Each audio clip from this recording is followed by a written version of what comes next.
All right, let's unpack this. Welcome to the Deep Dive, the show where we take incredibly complex ideas, often drawn from truly unique sources, and distill them into something clear, insightful, and honestly pretty thought-provoking for you. Yeah, try to make sense of the big stuff. Exactly. Today, we're plunging into one of humanity's most ambitious and deeply philosophical questions. hmm Did Jesus die for our sins? Wow. Yeah, that's a big one. A central claim in Christianity, obviously. Absolutely. It's shaped civilizations for millennia, and it still resonates profoundly, in the lives of billions across the globe. No question. Our insights for this deep dive come from a particularly fascinating source called Neural Debates, Ah, yes, this is really interesting stuff. isn't it? Imagine an AI-driven exploration, a digital arena where two distinct artificial intelligence voices go head-to-head. Right. We have Christian, meticulously representing traditional Christian theology, and Skeptic, bringing a rigorous, critical, and, well, often secular perspective to the table. A real clash of frameworks. Totally. And what makes this debate particularly compelling for us, and hopefully for you, is its structure. They dissect this profound question, not just broadly, but through four very specific lenses: morality, cosmology, consciousness, and evolution. Which is a great way to break it down, honestly. It stops it from being this huge monolithic thing. Exactly. It lets us and them examine it from multiple kind of granular angles. Our mission, as always on the deep dive, is to help you cut through the complexity and get right to what truly matters. Yeah, extracting those key nuggets. Extracting the most important nuggets of knowledge and insight, offering you a shortcut to being genuinely well-informed on a subject that can feel incredibly daunting. We're looking for those surprising facts and, hopefully, a few fresh perspectives you might not have considered before. And it's true, this isn't just some abstract theological debate that stays confined to seminaries, right? Not at all. This question, did Jesus die for our sins? It's foundational. Yeah. It directly touches on how we understand core human concepts. Justice, suffering, the very meaning of existence, and even the fundamental nature of reality itself. Think about it. For centuries, this single question has fueled countless theological treatises, driven profound philosophical arguments, Yeah. and been at the heart of untold personal journeys of faith or doubt. It's massive. It is. And the Neural Debates format, by specifically pitting these two sophisticated AI perspectives against each other in such a structured way, it provides an incredibly clear and, frankly, dispassionate lens. Right. You get to see the underlying assumptions, the logical frameworks, the core values each side employs. It's less about reaching a definitive answer, maybe, and far more about dissecting how each perspective constructs its argument, what premises it accepts, and what conclusions it then draws. Understanding the process of the thinking. Precisely. And I promise you, you're going to experience some real aha moments, even if the question initially seems abstract. We'll be providing concrete points of analysis that illuminate broader truths about human inquiry and belief. Sounds good. Things that transcend the specific topic, really revealing something profound about how we all seek truth and meaning in our lives. Okay, so with that incredible setup, let's jump right into the opening arguments. This initial clash of ideas that sets the entire stage. What are the fundamental positions laid out by Christian and Skeptic as they begin this profound discussion? Well, Christian starts by laying out its core claim, and it's not just presented as like a dry theological concept. Okay. It emphasizes that the idea of Jesus dying for our sins is deeply moral, profoundly historical, and incredibly personal. It's woven into the fabric of human experience in this view. So multi-layered from the start. Exactly. It begins with that foundational Christian belief. Humanity, through what it calls sin, became separated from God. Right. The concept of the fall, essentially. In essence, yeah. And this isn't just a physical distance, mind you, but a deep relational and spiritual chasm, a rupture in cosmic order, almost. Sure. And Christian presents Jesus as the unique bridge for this chasm, a figure who is paradoxically both fully divine and fully human. The God-man concept. Right.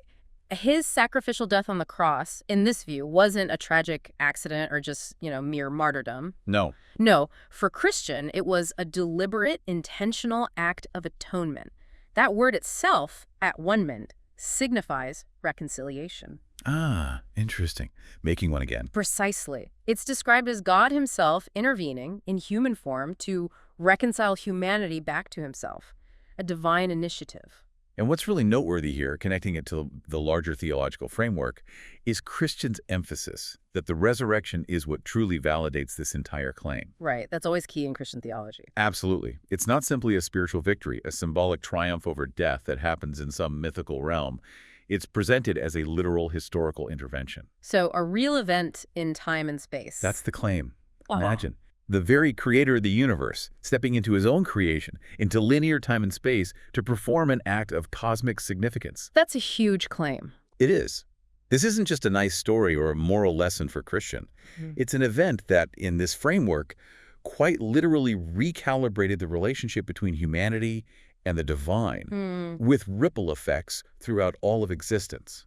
The historical reality of the resurrection, in Christians' view, grounds the entire metaphysical assertion. Okay. It transforms a human execution into a divine act of salvation. The core insight is that for Christian, the cross and resurrection are two sides of the same coin, inseparable as a singular, world-altering event. A powerful opening from Christian, laying out that vision of cosmic purpose and divine intervention. Definitely. But then Skeptic immediately comes back with a fundamental challenge, and it's a potent one. Okay, what's the counter? Its first objection is a moral one, rooted in a concept we're all familiar with, justice. Skeptic critiques the idea of vicarious punishment. Meaning one person paying for another's crime. Exactly. Where one person bears the moral guilt or punishment for the actions of others, Skeptic argues that this violates our basic, intuitive sense of fairness and justice. Yeah, I can see that. Like jailing someone innocent for what someone else did. Precisely. We universally deem that unjust. So, this directly questions the very fairness and ethical coherence of the concept of atonement, as Christian describes it. Okay, that's a strong moral objection right off the bat. It is. And another interesting aspect here is Skeptic's crucial distinction between historical fact and theological interpretation. Ah, okay. Tell me more. Skeptic concedes that there might be historical evidence for Jesus' death, that he was indeed executed by the Romans, a, common fate for those challenging imperial authority back then. Sure, that part seems historically plausible. Right. However, the claim that his death was for our sins, that's not presented as a historical fact you can empirically verify, like, say, the existence of Caesar Augustus. Instead, Skeptic frames it as a theological interpretation that was later layered onto a historical event. So meaning added after the fact. That's the argument. It transforms a Roman execution of a Jewish preacher into something far grander and metaphysically charged. This distinction is critical because it immediately sets the framework for Skeptic's argument. Right. It shifts the burden of proof. Exactly. It shifts it from mere historical occurrence to the justification of the theological meaning ascribed to it. The core insight here for Skeptic is that meaning layered onto history must be justified by reason and evidence, not just by the historical event itself. That makes sense from a skeptical standpoint.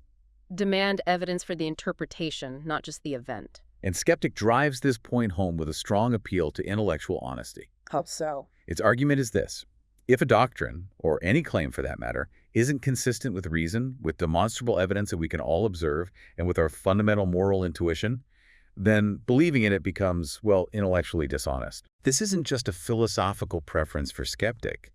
It's a guiding principle for its entire critical rational framework. It implies that for a belief to be truly valid, it must stand up to rigorous scrutiny from all angles, logical, evidential, and moral. So what's the real implication of this initial distinction between historical fact and theological interpretation? Why is it so crucial? Well, it's absolutely crucial for understanding the skeptic's position because it establishes a baseline for what constitutes truth in this debate. Right. For skeptics, theological claims need to be held to the same standard of evidence and logical coherence as any other claim about reality, almost like a scientific hypothesis. It immediately introduces a critical, empirically minded lens. Okay.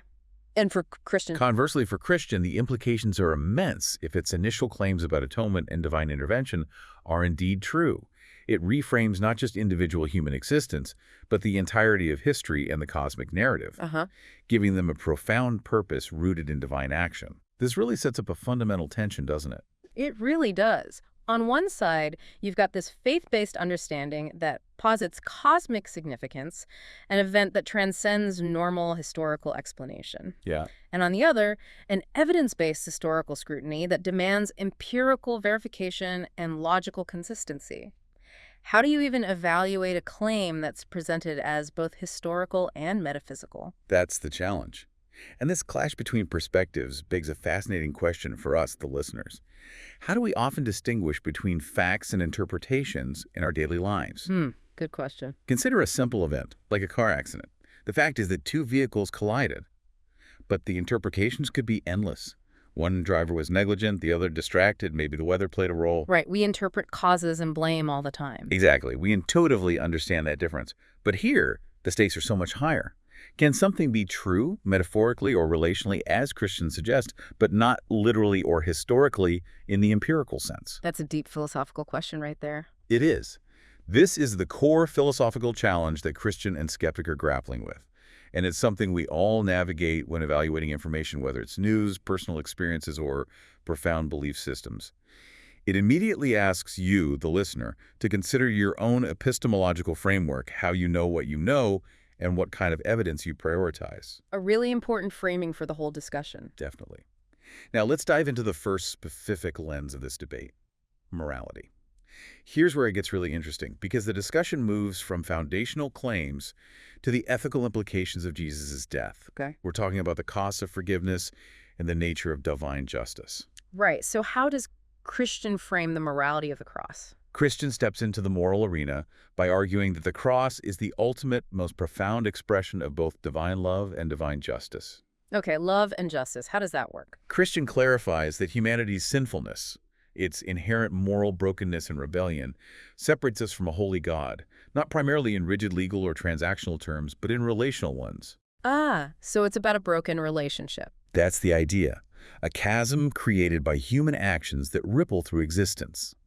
The sacrifice, Christian explains, isn't about God punishing Jesus in humanity's place, like an angry deity meeting retribution on an innocent party. That's a common critique, isn't it? It is. But Christian argues it's more about God absorbing evil's consequences, an act of deep, profound empathy and solidarity. Absorbing the consequences. Okay. In this view, forgiveness is never truly free. It always comes at a cost. And in the Christian narrative, God himself, in the person of Jesus, bears that cost. It's a concept Christian calls costly grace. Costly grace, I like that term.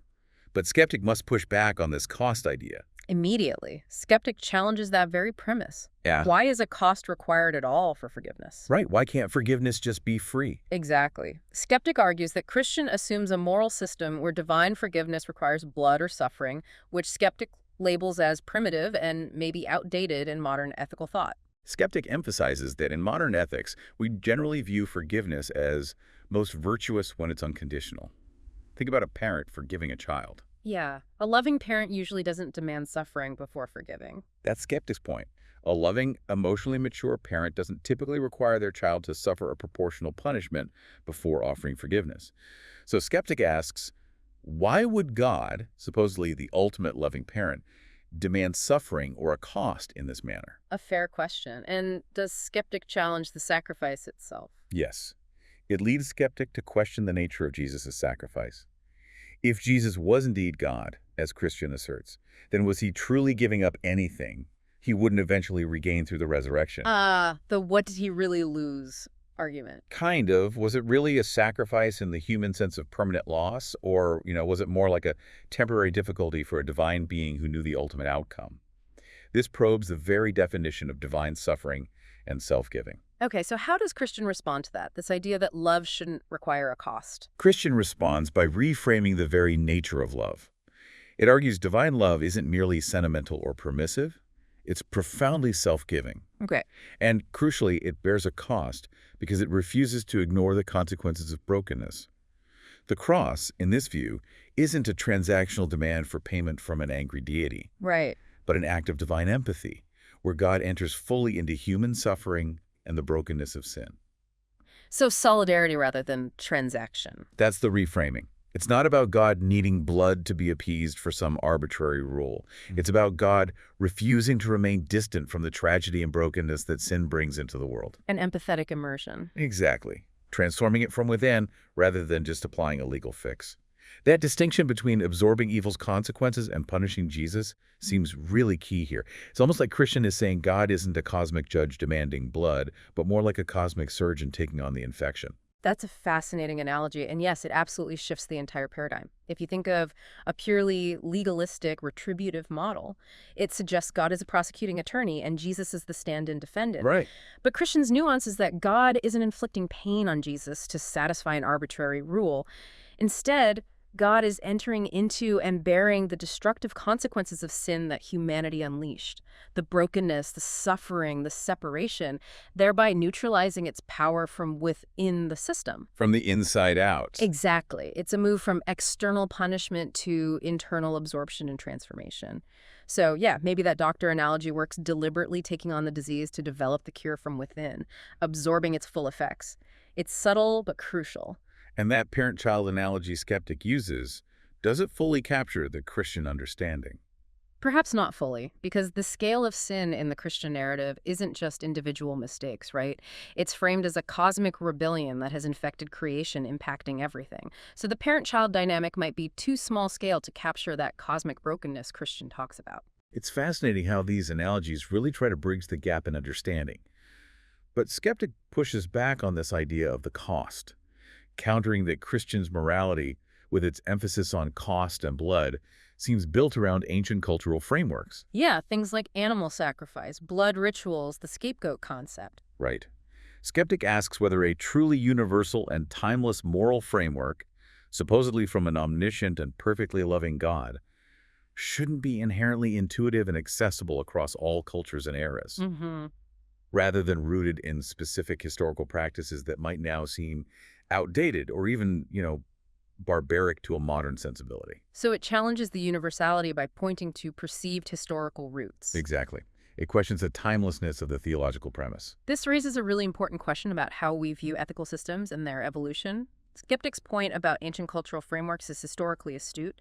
Many early cultures did have forms of sacrifice. The tension lies in whether these practices were merely human interpretations of a divine truth, or if the divine truth itself requires such practices. When is forgiveness truly unconditional, and when does it inherently involve a cost or consequence? Yeah. Is there a fundamental difference between personal forgiveness, where I might forgive a friend without demanding anything in return, and what Christian describes as cosmic justice, where the broken moral fabric of the universe needs rebalancing? This discussion truly forces us to confront our own ethical assumptions. Exactly. This section really makes you reflect on your own ethical compass.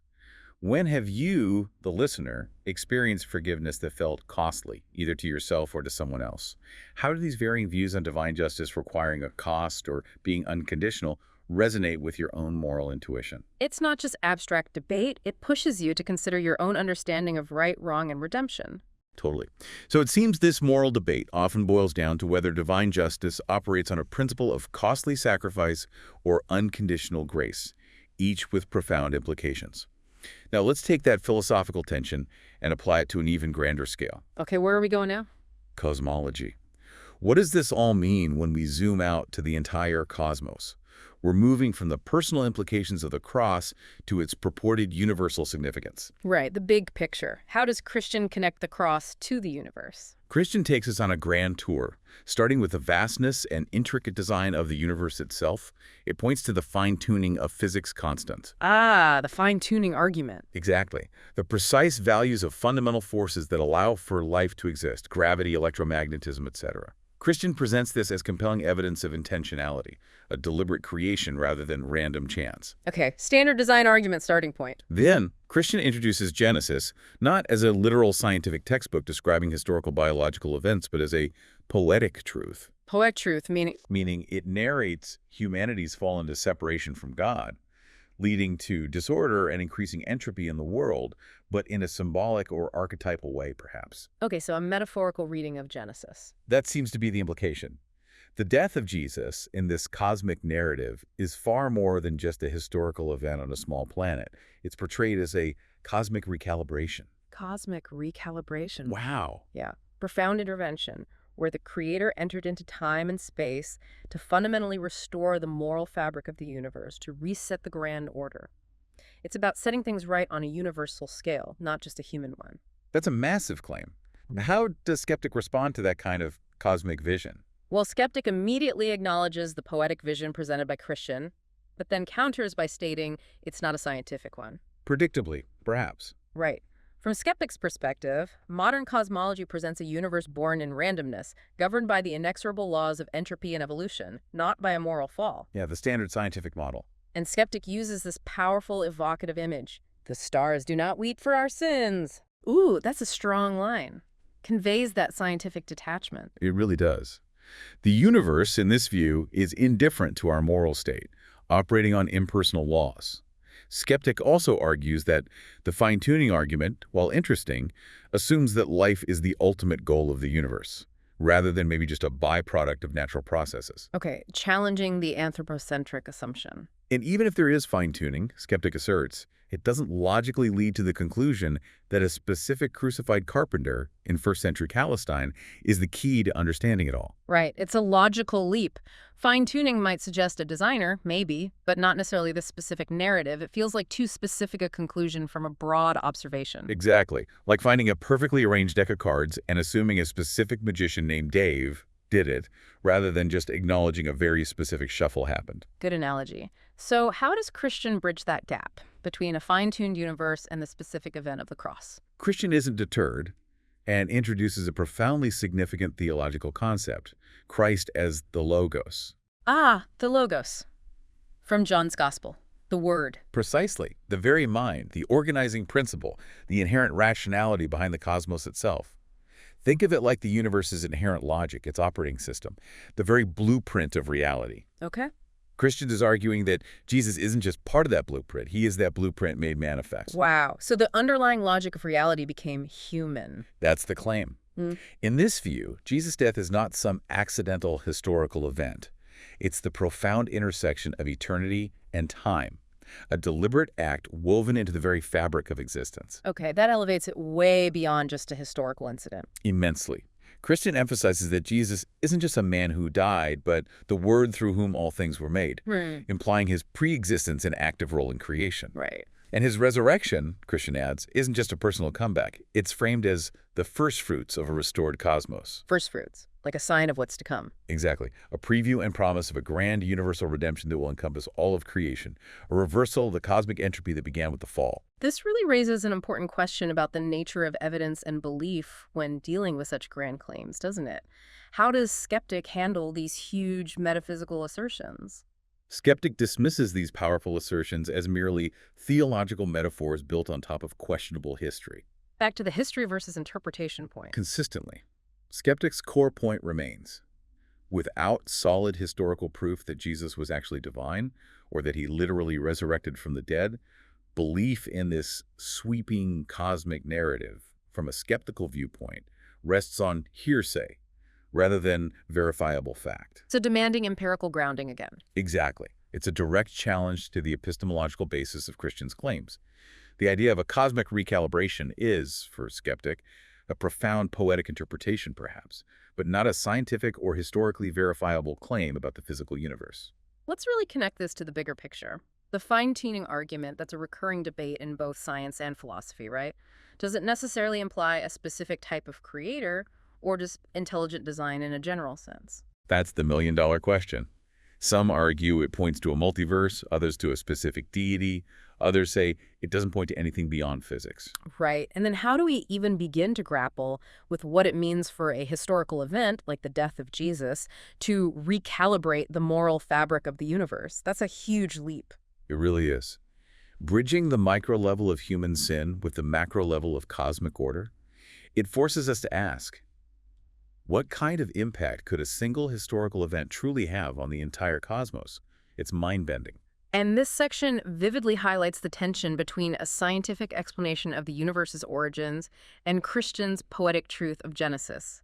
Can these two perspectives truly coexist without undermining each other? A key struggle for many people today. Definitely. How do different worldviews reconcile scientific models, which describe how things work through observable laws, with spiritual narratives, which often speak to why things exist or what their ultimate purpose is? It's a fundamental challenge. And the logos concept is incredibly significant here because it's a philosophical cornerstone attempting to link a specific historical figure, Jesus, to the very blueprint and underlying rationality of creation.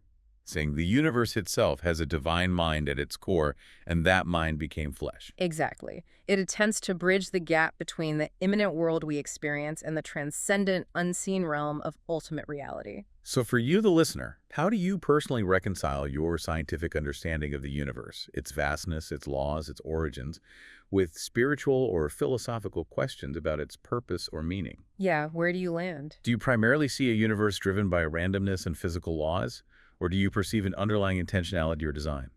This cosmological debate forces us to consider the ultimate scale of our existence and how a single historical event might or might not fit into that grand narrative. It really makes you ponder your own place in the cosmos. Definitely food for. Where does the debate go next? Let's turn inward now. Explore what this deep dive tells us about our inner worlds, our consciousness. This moves us from the grand cosmic scale to the very personal experience of being human. Okay, from the macrocosm to the microcosm. How does the cross relate to consciousness? Christian pivots to the universal human experience, arguing that every human being, regardless of background, culture, or belief, grapples with feelings of guilt, shame, and a profound longing for redemption or reconciliation. That inner sense of something being off. Kind of. Christians suggest that this isn't merely a set of neural patterns firing in the brain. It points to a deeper, inherent moral and spiritual dimension of human consciousness. So more than just biology or psychology. That's the argument. When people hear the message, "He died for you," Christian argues that it connects existentially with this inner cry, moving beyond mere doctrinal assent to a personal, deeply felt resonance. An emotional or spiritual connection. Right. The profound transformation that so many lives undergo through belief in the cross, Christian concludes, is because it meets the soul where it bleeds. It addresses a fundamental wound or emptiness within the human psyche that arguably no other framework can fully reach. It's about an inner landscape that transcends pure biology. Okay, that's a powerful claim about inner experience. How does Skeptic approach this? It must have a different explanation for guilt and longing. It does. Skeptic, while agreeing that guilt and longing are very real human experiences, immediately offers an alternative explanation. These are primarily psychological states, heavily shaped by individual culture, personal trauma, upbringing, and social conditioning, rather than being inherent proof of a divine action or a transcendent spiritual dimension. So nurture over nature, in a sense. Pretty much. Skeptic suggests that people find the cross meaningful largely because they were taught to, through cultural conditioning and religious instruction. Ah, the learned meaning argument.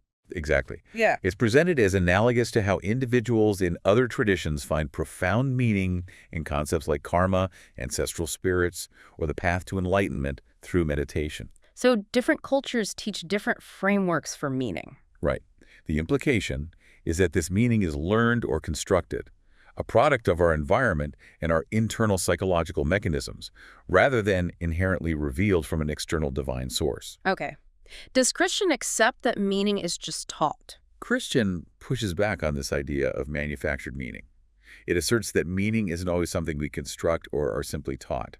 Sometimes, Christian suggests, meaning reveals itself. Reveals itself how? Like an intrinsic truth that resonates deeply within us, striking a chord that feels fundamental.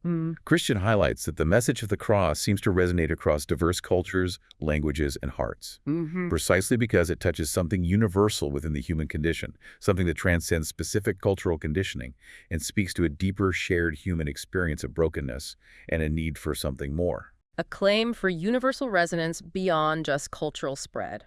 But Skeptic must have a counter to that. Oh yeah, a historical and sociological counterargument. Skeptic argues that the widespread resonance of Christianity could also be attributed to how it was spread. Okay. Skeptic states, or because it was spread by empires, not truth. Oof, that's direct. Very.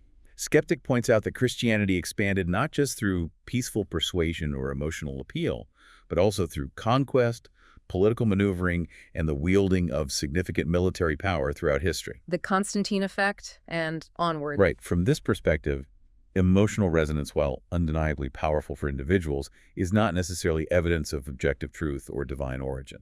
So correlation doesn't equal causation, essentially. Exactly. Skeptic refers to it as marketing backed by centuries of theological reinforcement, implying that the emotional impact is a product of long-term cultural and institutional influence, rather than an inherent universal revelation. This perspective challenges us to critically examine the external factors that contribute to the spread and adoption of belief systems. Okay, let's unpack this a bit further. The origin of guilt and longing, is it purely psychological and cultural, as Skeptic suggests, maybe an evolutionary byproduct? Or does it point to something more inherent or transcendent in human nature, like a moral compass built into us?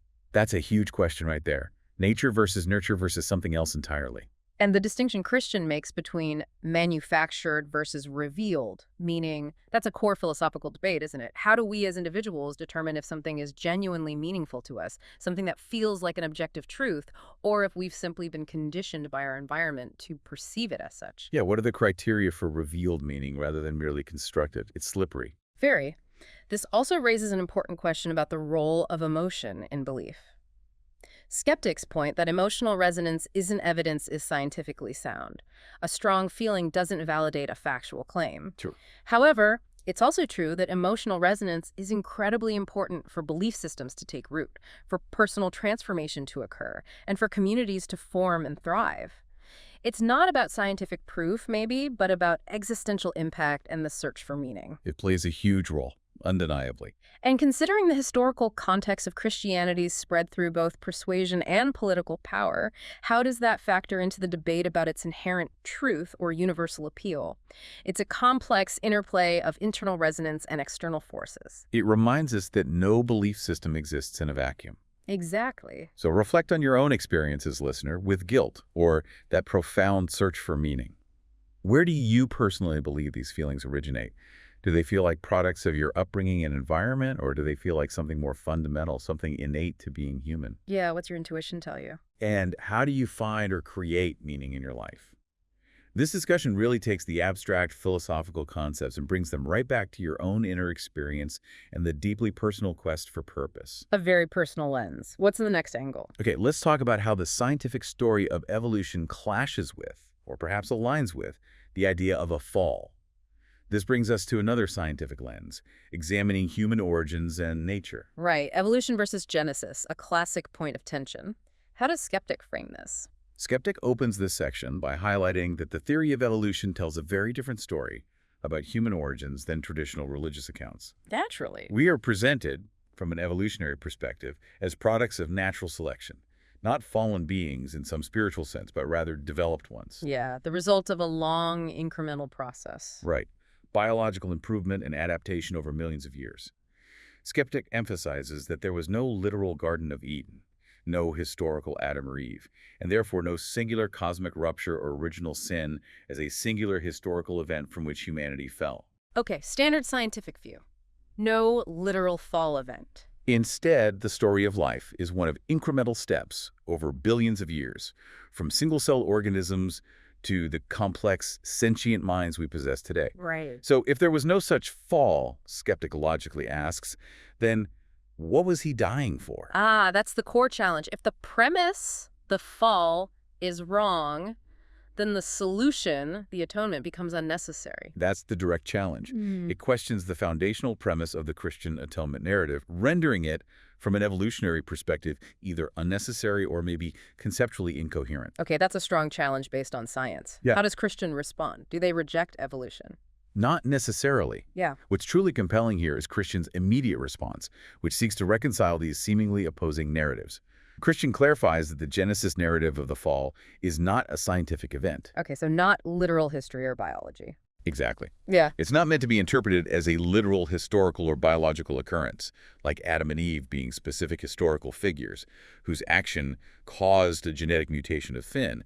Instead, it's presented as a spiritual truth. Spiritual truth, meaning metaphorical. Allegorical. That seems to be the implication. Shifting it from a historical account to a profound theological statement about the universal human condition, our propensity for moral failure and separation from our Creator, regardless of biological origins. So sin isn't genetic, it's about choice.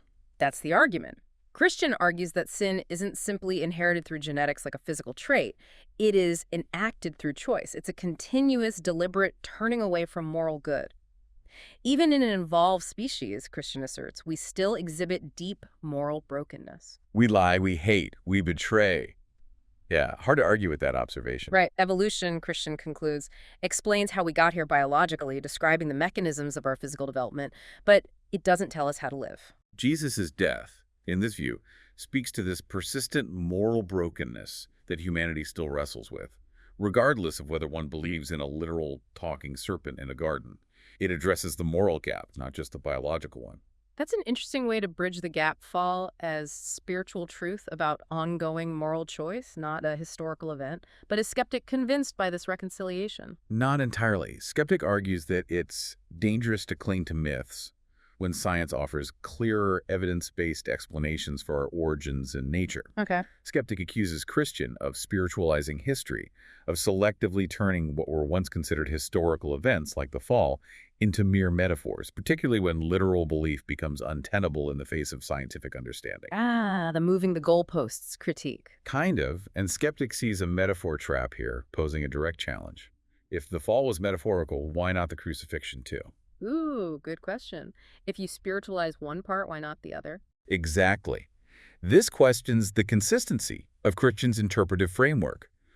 Why can some parts of the narrative be spiritualized while others must remain literal historical events, especially given the weight placed on the crucifixion's historicity? A challenge to interpretive consistency. How does Christian handle that, especially regarding the crucifixion and resurrection?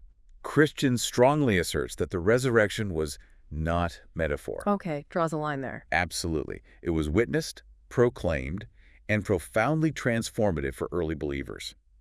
Christian emphasizes that early Christians didn't die for metaphors. Right, the martyrdom argument. They died, in this account, because they encountered a risen Christ and felt compelled to share this transformative experience, suggesting a historical, literal encounter that compelled them to sacrifice their lives, often brutally. This claim hinges on the historical reliability of the witness accounts. Which Skeptic must question. Of course, Skeptic offers alternative explanations for this perceived conviction and willingness to die among early Christians. Such They could have been simply wrong in their perceptions, perhaps victims of group delusion or deeply felt emotional experiences, or maybe deceived by circumstances or charismatic leaders. Okay, psychological explanations. Or alternatively, they might have been genuinely inspired by a martyred teacher whose powerful message simply grew and evolved with retellings over time, leading to increasingly elaborate narratives of divine encounters. The legend growth hypothesis. Right. Skeptic concludes this point with a powerful comparative statement. Plenty of religions have martyrs and miracles. That doesn't make them true. Leveling the playing field. Saying martyrdom doesn't prove unique truth. Exactly. It equates Christian claims to those of other faiths, implying that the existence of believers willing to die for their beliefs or accounts of miracles does not singularly validate Christianity's unique truth claims. It's a challenge to the idea that Christian experience is uniquely verifiable. Wow. So what's central here is this tension between literal versus metaphorical truth when engaging with ancient texts. When is it appropriate to interpret something as a spiritual truth or an allegory versus a historical event that must be proven empirically? It's a core challenge for many modern believers, and for interpreters of any ancient text, really. And if there was no fall in the traditional sense, how do Christian and Skeptic explain human moral brokenness, the lying, hate, and betrayal we still observe? Is it just an unfortunate byproduct of evolution, maybe leftover primal instincts we need to overcome through reason and empathy? Or does it point to something deeper about our inherent nature, as Christian might suggest? This section really highlights the power of narrative. Different narratives, whether it's an evolutionary ascent from simple life forms or a spiritual fall from grace, profoundly shape our understanding of human nature and our place in the cosmos. Absolutely. And what about witness testimony and historical reliability? Skeptic challenges the historical reliability of the resurrection accounts, while Christian insists on their transformative power and the willingness of early believers to die for them. How do historians generally evaluate such extraordinary claims, especially from ancient sources layered with belief? It's a very different kind of historical inquiry than documenting, say, the Battle of Hastings, that's for sure. Much more complex. Indeed. This raises an important question for you, the listener. How do you reconcile scientific theories of human origin with spiritual or religious narratives? Where do you personally draw the line between something you might consider a myth, a culturally important story conveying deep truths, and a spiritual truth that may not be scientifically verifiable but holds profound meaning.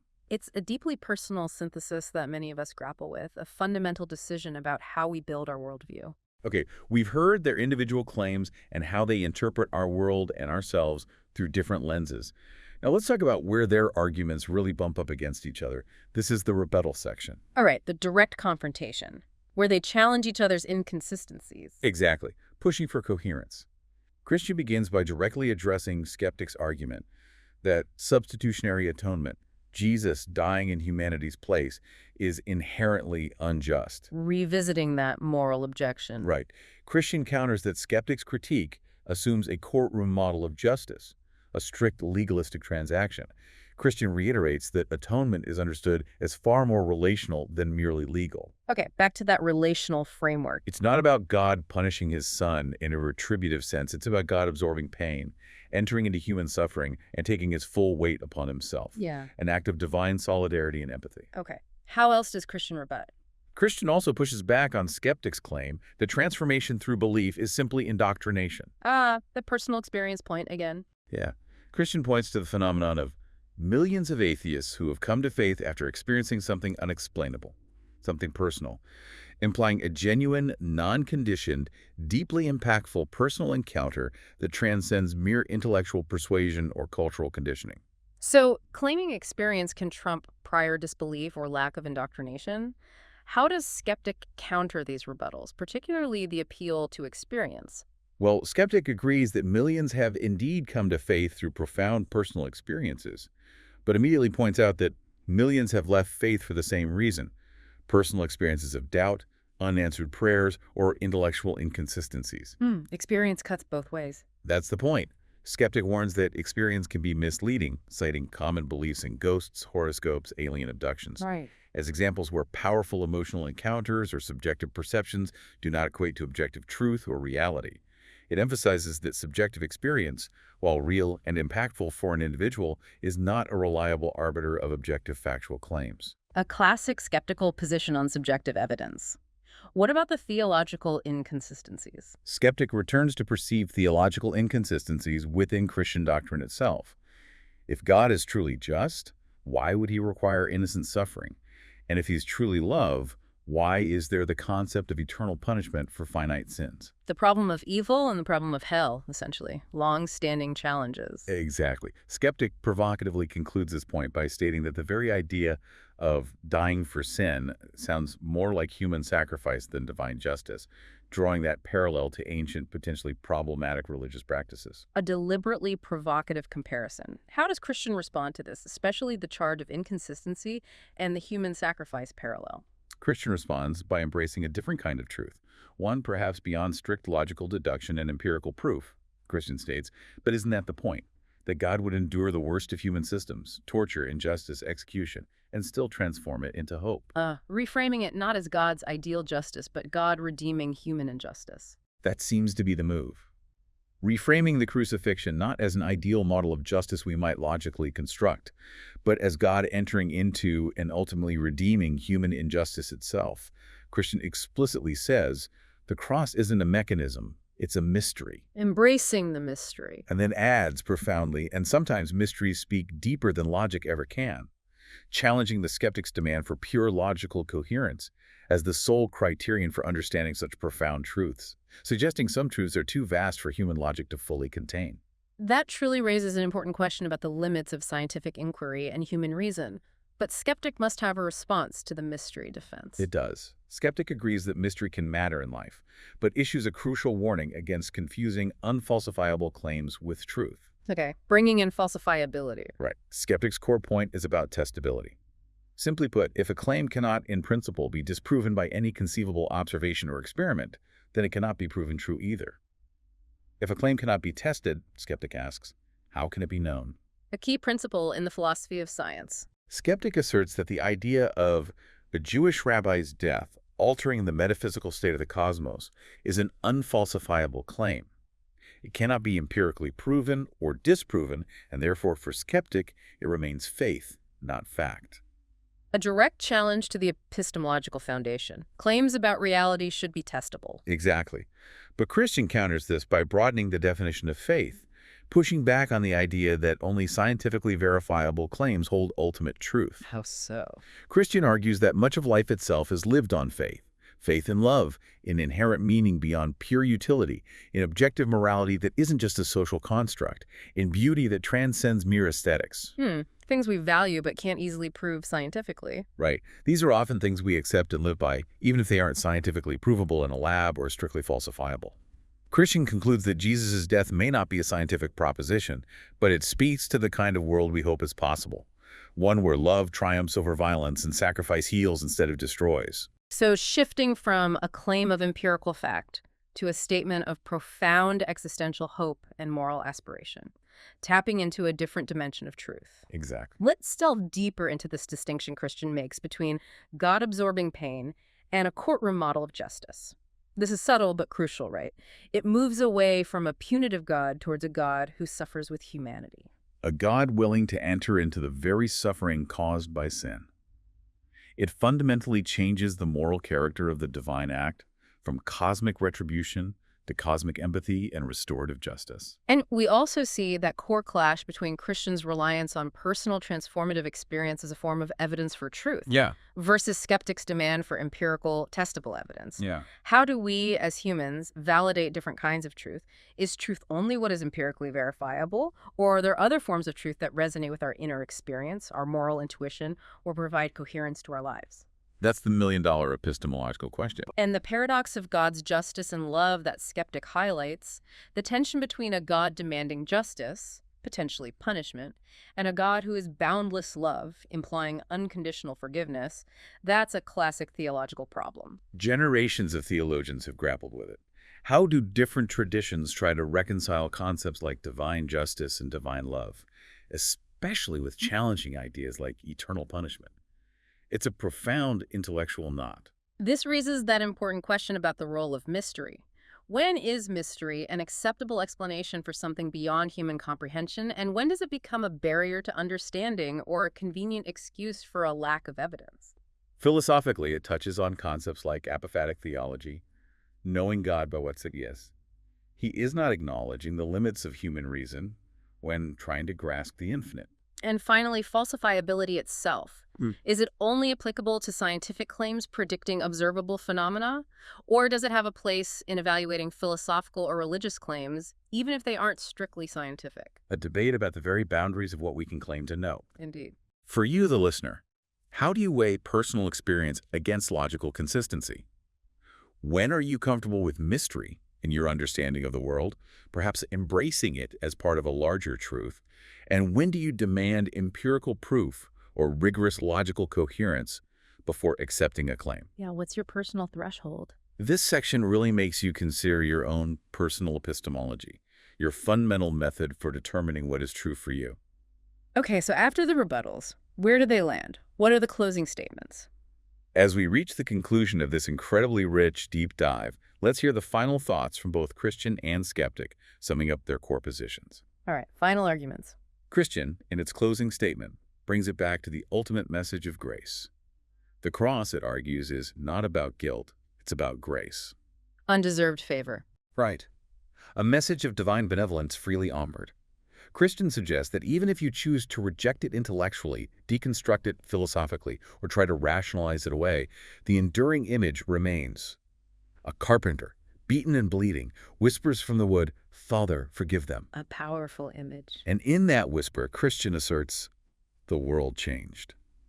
The ultimate point, Christian concludes, is not that God needed a payment for sin in a rigid transaction, but because love chose to pay what we could not. So, summarizing the atonement as an act of divine, costly love, transforming the world through sacrifice and forgiveness. Exactly. That encapsulates Christian's ultimate view. Okay. And Skeptic's closing statement, how does it wrap up its perspective? What's compelling here is Skeptic's acknowledgement of the human desire for meaning and suffering, while fundamentally reframing the origin of that meaning. Skeptics, I respect that you find meaning there. Acknowledging the subjective experience. But immediately follows with its core argument. The cross, for Skeptic, is seen not as divine, but as deeply human. A tragedy twisted into theology. Wow, tragedy twisted into theology. That's a striking phrase. Isn't it? It implies that a historical event, a human tragedy, The execution of a radical Jewish preacher by an oppressive empire was later reinterpreted and reframed with divine significance, a process of mythologizing. Okay. Skeptic agrees that we all want meaning in suffering and crave redemption, recognizing this innate human need, but firmly insists that meaning should come from reality, not from stories we inherited uncritically. Root meaning in verifiable reality, not inherited narratives. For Skeptic, the true message of the cross is not he died for you in a cosmic divine sense, but he died, like many others, a victim of empire, fear, and dogma. Placing Jesus within a historical context of oppression and human failing. Right. The true redemption, Skeptic concludes, is in learning from that, not mythologizing it, emphasizing a humanistic, rational approach to history, suffering, and societal power dynamics. Draw lessons from real-world events. That tragedy twisted into theology argument from Skeptic is really powerful. It challenges us to consider how religious narratives evolve over time, how human events can be imbued with deeper, even supernatural meaning through collective interpretation and belief. It really does. And both sides here clearly acknowledge the fundamental human craving for meaning and redemption, a shared experience across humanity. Yeah, they agree on the need.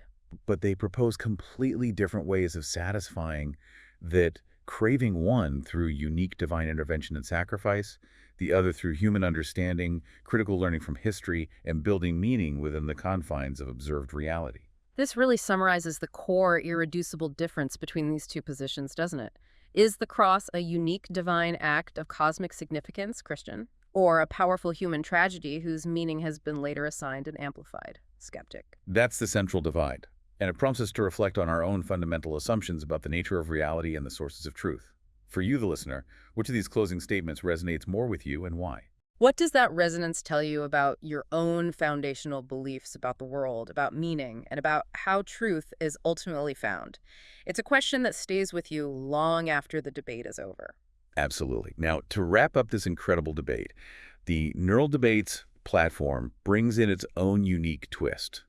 An AI judging panel. This is where it gets really fascinating. Isn't it? Because it highlights how different criteria, different ways of evaluating arguments can lead to entirely different conclusions about who wins a debate of this magnitude. It truly shows that winning isn't always about a single objective metric. Okay, who are the judges? First, we have Judge 1, the logic unit, named Cerebra. Cerebra's focus is purely on logical structure, consistency, and evidential strength. Okay, the rational judge. Cuts through the rhetoric to assess coherence and support, like a rigorous logician. Got it. Judge 2. Then there's Judge 2, the emotional depth unit, named Thelema. Thelema delves into the emotional resonance of the arguments. The feeling judge. Exactly. Evaluating how well they tap into fundamental human experiences, like hope, redemption, transformative suffering, and even introspective courage and vulnerability. This judge assesses the human impact and relational weight. Looking beyond cold facts to the heart of the matter. Okay. The third. Finally, Judge 3, the synthesis unit, known as Equinox. This judge is all about integration of worldview. Synthesis, like how well it all hangs together. Precisely.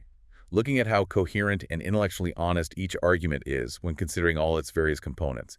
It's about how well the pieces fit together into a comprehensive whole, how well each perspective explains reality as a complete system. Okay, logic, emotion, and synthesis. Interesting judges. What were the verdicts? All right, let's look at the verdicts from this fascinating AI tribunal. For Cerebra, the logic unit, Skeptic was the clear winner. Okay, logic favors Skeptic. What were the scores? A score of 90 to Christian's 84. Cerebra found Skeptic excelled in critiques of historical reliability, ethical coherence, like that vicarious punishment argument, and epistemology, how we know what we know. Makes sense, given Skeptic's consistent demand for empirical evidence and logical consistency. Totally. But then Thelema, the emotional depth unit, gave the victory to Christian. So emotion favors Christian. Scores. 91 to 89. Thelema found Christian superior in tapping into themes of hope, redemption, and transformative suffering, resonating more deeply with the emotional core of the human experience. Interesting. Shows different measures of success beyond pure logic. A powerful message can hold profound meaning even if its logical underpinnings are challenged. Exactly. And most interestingly, for Equinox, the synthesis unit, it was a perfect tie. A tie. 88 for Christian, 88 for Skeptic. Equinox found both worldviews to be remarkably well-integrated and coherent, each offering a complete and internally consistent way of understanding the world, even if their foundational assumptions differed profoundly. Wow, so both perspectives offer viable frameworks for processing complex realities, demonstrating robust internal consistency even when they disagree fundamentally. That's what Equinox concluded. This is a key aha moment, isn't it? What does it truly mean for debate to have different winners depending on the criteria you apply? Yeah, it immediately tells you that truth isn't always a simple one-dimensional concept. Does this suggest that truth itself can be multidimensional?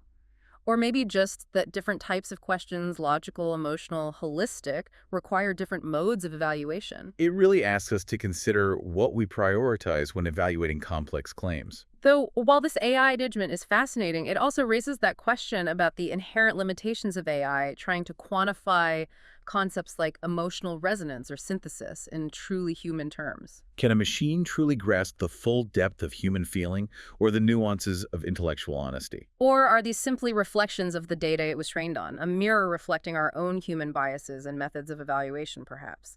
And how do we as humans unconsciously apply these different judges, logic, emotion, synthesis, when we evaluate claims, especially deeply personal or philosophical ones? We rarely just use one framework, do we? We're constantly synthesizing these different modes, often without even realizing it. Exactly. So for you, the listener, which judge's verdict do you find most compelling and why?